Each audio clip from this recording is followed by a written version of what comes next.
জীবনটা একটা বইয়ের পাতার মতো।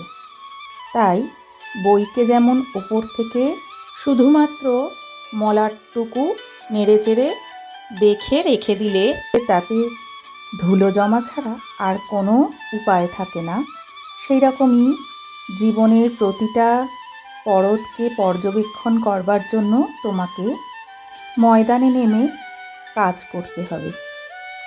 শুধুমাত্র সুন্দর এবং ধৈর্যশীল হয়ে পারফেক্ট মুহূর্তের জন্য অপেক্ষা করলে চলবে না।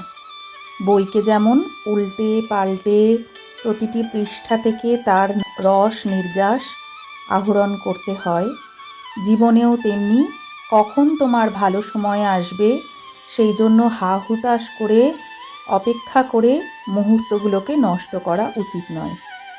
বইয়ের পাতার মতো যখন যে সময়ের তুমি মুখোমুখি হবে জীবনে, সেই সময়কেই উপভোগ করতে হবে, কাজে লাগাতে হবে এবং জীবনের সেই মুহূর্ত থেকে শিক্ষা গ্রহণ করতে হবে। তাহলেই জীবনও তোমাকে এক সুন্দর মুহূর্তের উপহার সঠিক সময়েই দেবে।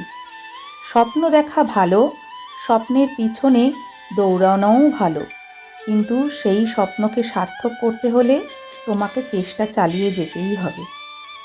আজ তোমাদের সঙ্গে এতগুলো কথা ভাগ করে নেওয়ার পর মনে হলো আজ তোমাদেরকে আমার তৈরি একটা কাজ দেখাই, যেখানে আমি পরপর ক্লের গোলাপ ফুল তৈরির বিভিন্ন মুহূর্তের সাক্ষী করে রেখেছি। আশা করি তোমাদের এই কাজটি ভালো লাগবে। ভালো লাগলে অবশ্যই লাইক ও কমেন্ট করো, আর কাজটি শেয়ার করতে ভুলো না। রুচির সঙ্গে থেকো, রুচির পাশে থাকার জন্য সবাইকে অনেক ধন্যবাদ। সবার সঙ্গে দেখা হবে পরের একটি ভিডিওতে।